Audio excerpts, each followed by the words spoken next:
लीजिए। 3 केसेस में वैल्यू 0 हो रहा है, बाकी 6 केसेस में नॉन जीरो हो रहा है। तो इन सर्किल्स में से कोई भी एक सर्किल ड्रॉ करके आप आंसर खुद से लिख सकते हैं। जैसे पहला डायग्राम से चलें, आई क्रॉस जे, इसमें ध्यान ये रखना है कि अगर एरो के डायरेक्शन में जाते हैं तो पॉजिटिव वैल्यू लिखते हैं और opposite to arrow negative value लिखते हैं। एक बार मैं ये दोनों रिपीट कर दे रहा हूँ। आई क्रॉस जे अगर आप जाएंगे एरो के डायरेक्शन में तो प्लस के मिलना, आई क्रॉस के जाएंगे एरो के अपोजिट डायरेक्शन में तो माइनस के मिलना, और राइट हैंड स्क्रू रूल से भी चेक करेंगे तो वही आना है, सेम चीज आना है।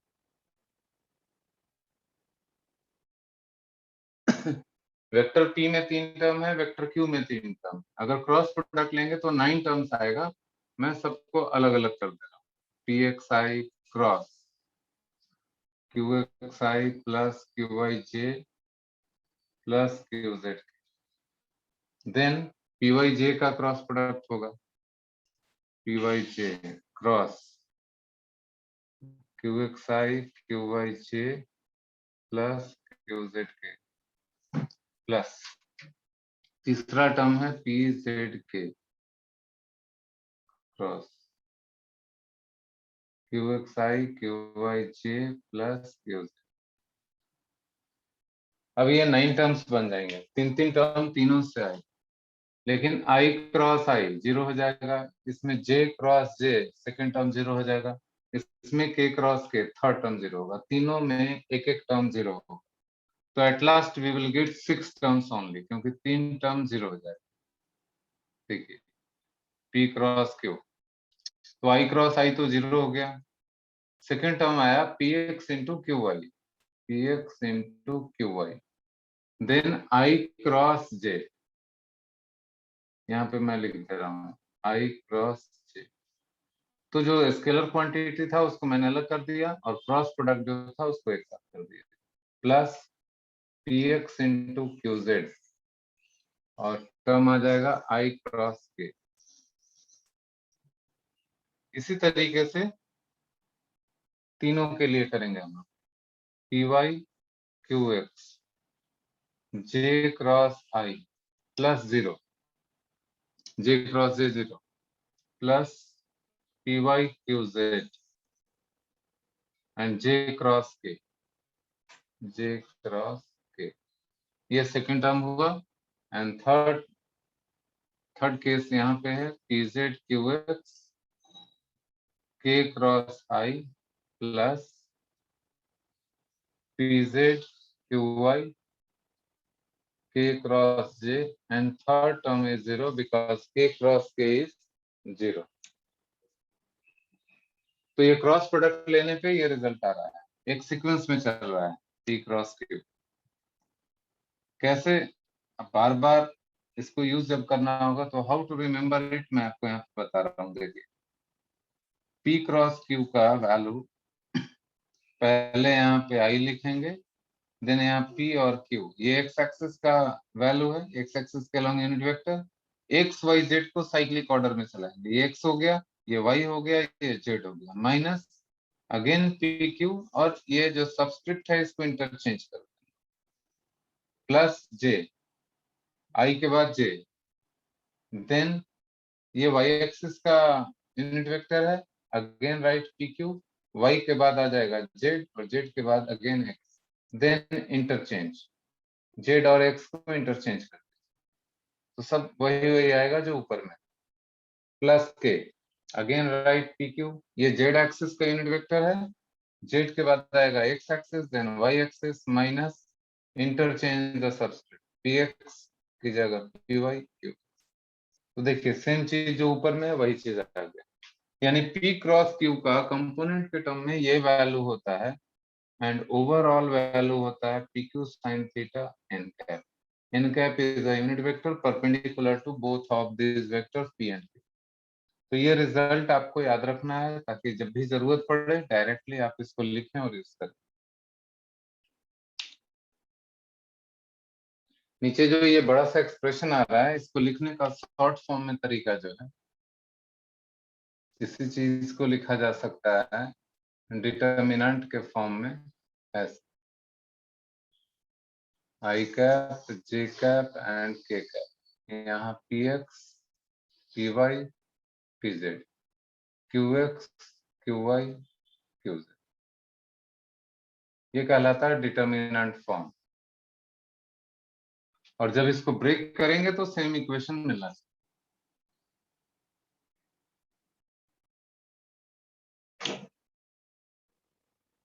देखिए यहाँ पे जो सिंबल है आई जे के, पहला टर्म पॉजिटिव माना जाता है, second term negative, third term positive. जब इसको ब्रेक करेंगे तो रूल क्या है, सबसे पहला टर्म है आई कैप, इसको लिख लीजिए।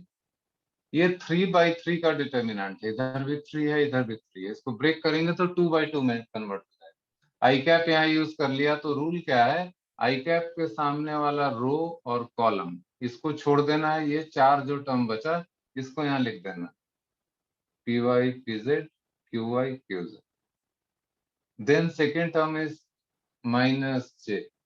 अगेन यहाँ भी यही रूल लगाएंगे, इसका कॉलम जो है ये और इसका रो ये छोड़ देंगे, बचा P x p Z Q x Q Z, P x p Z Q x Q Z. And third term is के कैप। सेम रूल यहाँ लगाया जाए, ये कॉलम और ये रो छोड़ के ये जो 4 टर्म है p x p y and q x Q y, इसको यहाँ पे लिख देना। ये डिटर्मिनेंट को ब्रेक करने का rule. P X into Q Z minus, फिर इधर वाला term P Z into Q x. Second term इससे देखिए, यहाँ प्लस है यहाँ माइनस, जब ये माइनस जाएगा तो ये इधर आ जाएगा, ये इधर चला जाएगा, तो सेम टर्म आ जाएगा। देखिए ये यहाँ माइनस करेंगे तो ये टर्म इधर और ये टर्म इधर आ जाएगा, इतना ही। प्लस के cap P x Q Y minus P Y Q x. देखिए ये भी सेम है। तो इतना बड़ा टर्म नहीं लिखते हम लोग, शॉर्ट में इसको इस तरीके से एक्सप्रेस करते हैं डिटर्मिनेंट के form. I cap P Y Q Z minus P Z Q Y plus J cap P Z Q X minus P x Q Z plus के cap P x Q Y minus P Y Q. तो P cross Q को value ये भी होता है, ये भी होता है, ये भी होता है। सपोज आपको चाहिए unit vector n cap is unit vector perpendicular to P vector and Q vector. अगर ये पता करना है यूनिट वेक्टर जो कि दोनों वेक्टर पे परपेंडिकुलर हो n का, तो सीधा सीधा क्या करना है, P cross Q divided by P Q sine. ऊपर में P क्रॉस Q है, नीचे उसका मैग्नीट्यूड, दोनों का रेशियो ले लेना। अब P क्रॉस Q ऐसे भी निकाल सकते हैं, ऐसे भी निकाल सकते हैं। यानी कि ये हो गया P cross Q divided by its magnitude. P cross Q यहाँ से निकालेंगे और उसी का मैग्नीट्यूड से डिवाइड कर देंगे, तो यूनिट वेक्टर n कैप आ जाएगा, जो P और Q दोनों पे परपेंडिकुलर होगा, या दोनों वेक्टर से बना हुआ जो प्लेन होगा उसके परपेंडिकुलर होगा।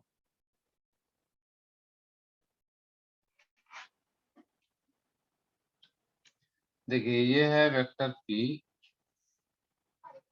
और इसी के डायरेक्शन में है वेक्टर Q, दोनों के बीच में एंगल है 0। ऐसा भी हो सकता है इधर है वेक्टर P और इधर हो वेक्टर Q, दोनों के बीच में एंगल है 180 डिग्री, तो साइन 0 भी 0 होता है और साइन 180 भी 0 होता है।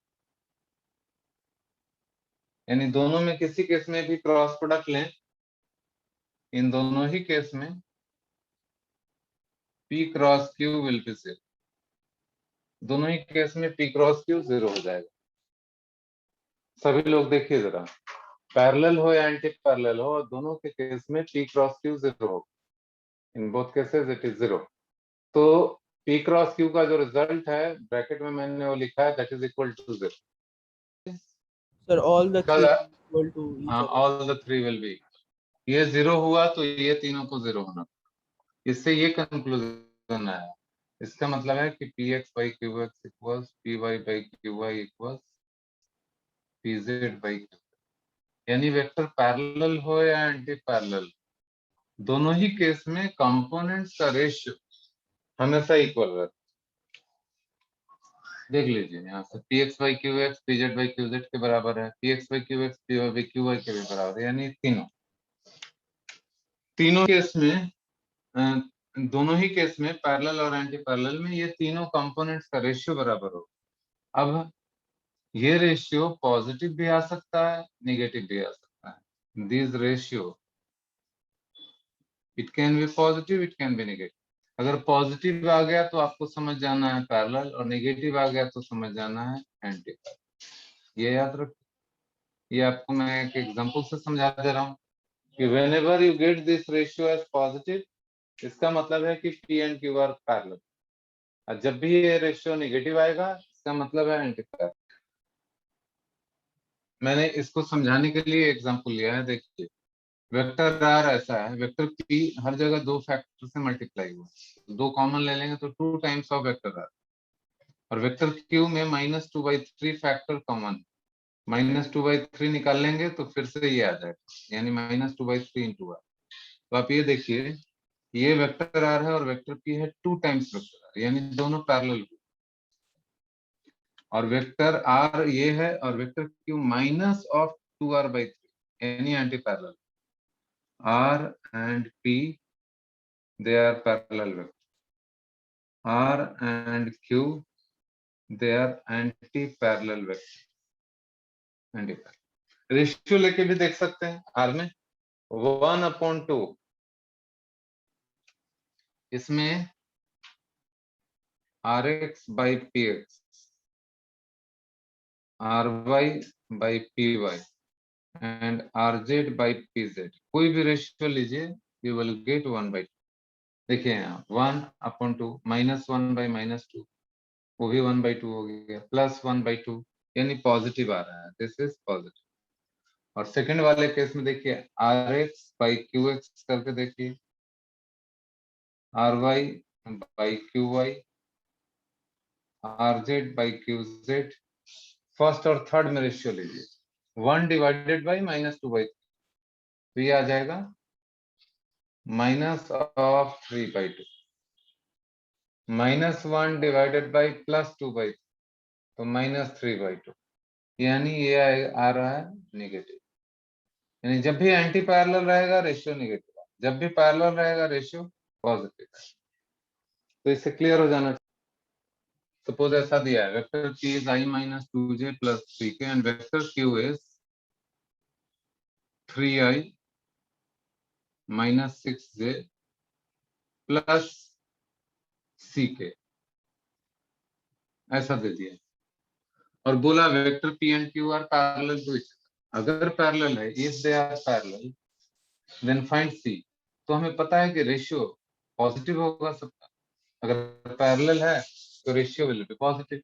इसका मतलब है px by qx 1/3, px by qx, देखिए 1/3, that is equal to pz by qz also. तो pz is 3 and qz is c।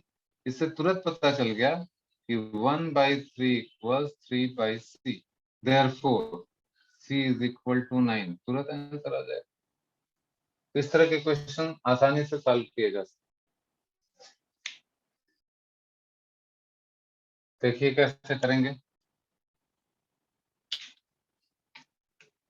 किसी भी ट्रायंगल में if we apply triangle law, vector a b plus vector b c plus vector c a it is 0,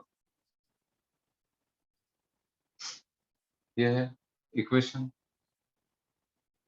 अब इनमें से किसी एक के साथ अगर क्रॉस प्रोडक्ट ले लेते हैं, let us take cross product with a b only, a b cross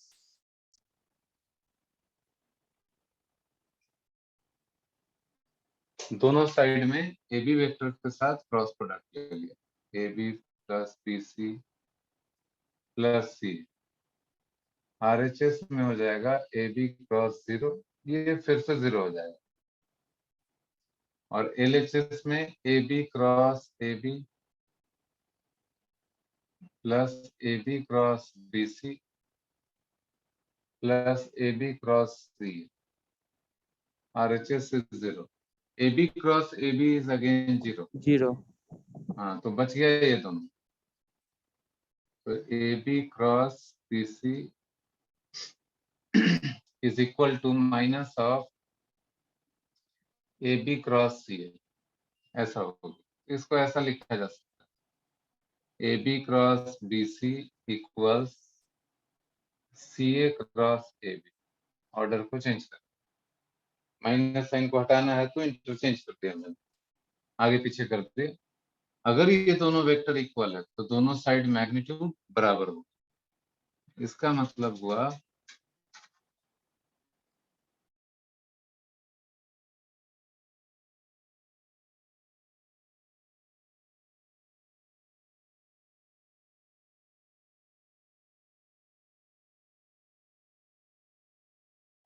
B और AB है C और दोनों के बीच का एंगल ये वाला A.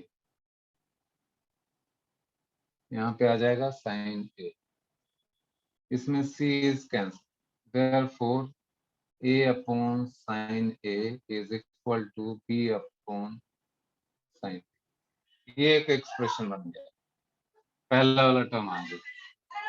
आप ये देखिए AB के साथ क्रॉस प्रोडक्ट लिया, AB की वैल्यू है C, फाइनल आंसर में C नहीं आ रहा. सिमिलरली अगर ये क्रॉस प्रोडक्ट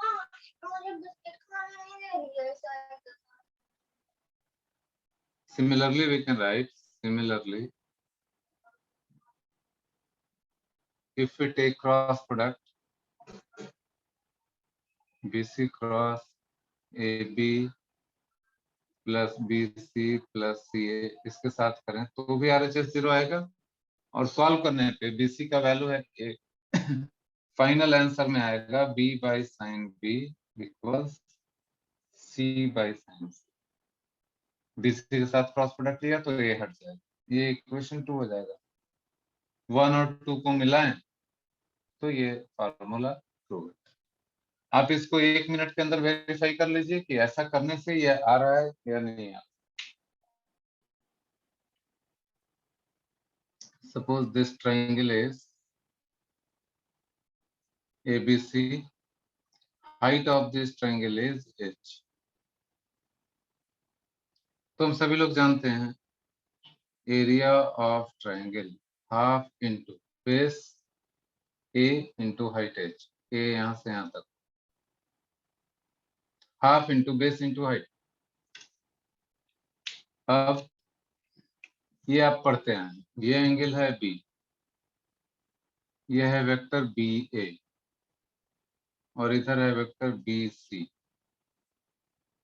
अगर हम लोग BC वेक्टर BA वेक्टर और BC वेक्टर के बीच में क्रॉस प्रोडक्ट लेते हैं तो देखते हैं क्या आता है. BA vector cross BC vector, तो BA का मैग्नीट्यूड हो जाएगा, BA का मैग्नीट्यूड C के बराबर और BC का मैग्नीट्यूड A के बराबर साइन B. ये मैग्नीट्यूड हो गया. First vector magnitude, second vector magnitude sine theta. और यूनिट वेक्टर जो आएगा वो कैसा आएगा देखिए. BA वेक्टर इधर है और BC वेक्टर इधर है. This one is BA vector and this one is BC vector. ये तो BA को BC की तरफ रोटेट करेंगे क्लॉकवाइज तो स्क्रू किधर जाएगा आप लोग बताइए. अंदर. Into the plane. Into the plane को मान लेते हैं माइनस के, तो ये डायरेक्शन हो गया माइनस. अब इस डायग्राम में देखिए साइन B का वैल्यू जो होगा that is H divided by this distance. This distance is A upon 2. यहाँ से यहाँ तक ये A/2 है. तो यहाँ से हम लोग A को लिख सकते हैं A इज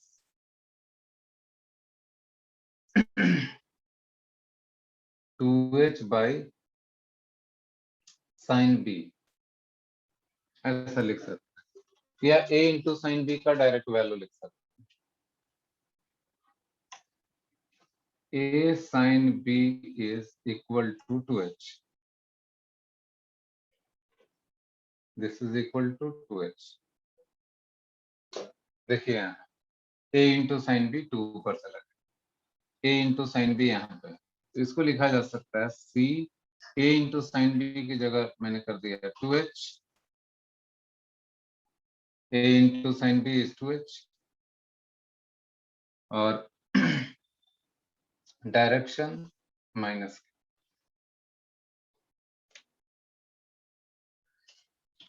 यहाँ पे मिस्टेक दिख रहा है, साइन बी जो है height by this distance that is c, तो ये होगा c sine B is h, यानी यहाँ गड़बड़ हुआ है।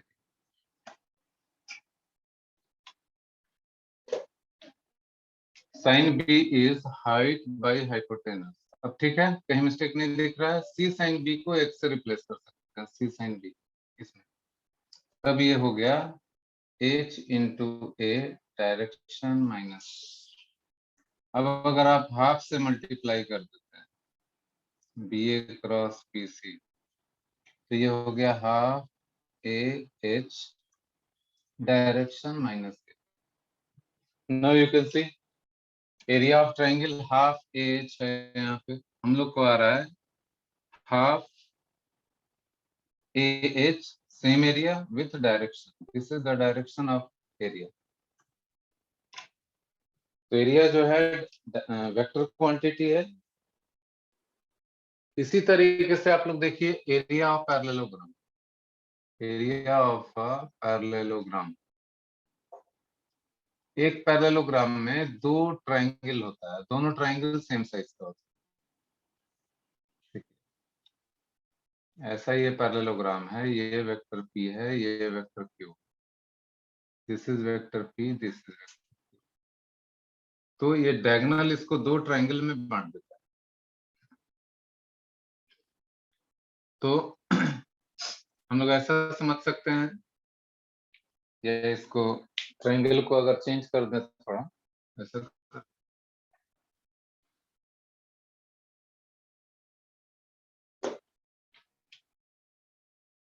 हम लोग इसको यहाँ से अगर डिवाइड करें तो बिल्कुल ऐसा ही डायग्राम बन जाएगा, इधर P इधर Q, इधर Q इधर P। तो ABCD अगर नाम दे दें तो area of triangle ABC is equal to, यहाँ देखिए BA क्रॉस BC था, BA क्रॉस BC, और उसमें 2 से डिवाइड करना पड़ा, यानी Q cross P, Q cross P into half. Exactly यहाँ से मैच करा के लिख रहे हैं, BA क्रॉस BC देखिए डिवाइडेड बाई 2, ये वाला Q क्रॉस P। अगर P क्रॉस Q कर देंगे तो डायरेक्शन उल्टा आ जाएगा, बस इतना ही फर्क पड़ेगा, ऑर्डर चेंज करने से डायरेक्शन चेंज होता है। देयरफॉर एरिया ऑफ पैरेललोग्राम इसी का डबल हो जाएगा, Q क्रॉस P हो जाएगा। तो Q क्रॉस P लिख दिया एरिया ऑफ पैरेललोग्राम, किसी ने लिख दिया P क्रॉस Q, तो भी गलत नहीं, दोनों केस में डायरेक्शन सिर्फ एक दूसरे का अपोजिट, बोथ एरिया, दोनों एरिया का मैग्नीट्यूड सेम है। एक यूनिट वेक्टर बताना है जो इन दोनों पे परपेंडिकुलर, इसमें जब क्रॉस प्रोडक्ट लेंगे उसके बाद ही यूनिट वेक्टर निकल पाएगा। A क्रॉस B करना है, तो रूल क्या था, डिटर्मिनेंट के फॉर्म में इसको लिख दें IJK, और यहाँ हो गया 2 3 1, और इसका कंपोनेंट्स है 1 -1 2, और इसको जब आप सिंप्लीफाई करेंगे तो I vector then 3 1 -1 2 minus J vector then 2 1 1 2 plus K vector 2 3 1 minus. तो इजी होगा कैलकुलेट करना, I इंटू क्रॉस मल्टीप्लाई करना, 6 माइनस इसका प्रोडक्ट तो +1 हो गया, minus J again 2 into 2 4 -1 plus K 2 into -1 -2 minus 3 into 1 3 तो A क्रॉस B की वैल्यू आ गई 7i माइनस 3j माइनस 5। कोई जरूरी नहीं है कि ऐसा ही किया जाए, जो रिजल्ट आया था वो भी आप डायरेक्ट इस्तेमाल कर सकते हैं। जो रिजल्ट हम लोगों ने लिखा था i times px i times py qz minus pz qy and so on, वो भी आप इस्तेमाल। देन इसका मॉडुलस ले लें 49 प्लस 9 प्लस 25, इसकी वैल्यू आ गई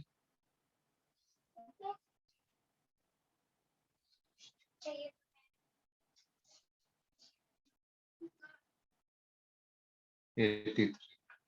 Therefore, unit vector n cap is A cross B divided by its magnitude.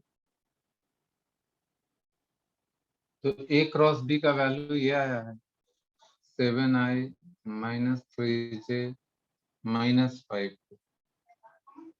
और इसका मॉडुलस आया है √83। जब आपने डिवाइड कर दिया किसी वेक्टर को उसके मॉडुलस से, तो यूनिट वेक्टर मिल गया। And this n cap is perpendicular to both vector A and vector. तो यही आंसर हो गया। This is the answer.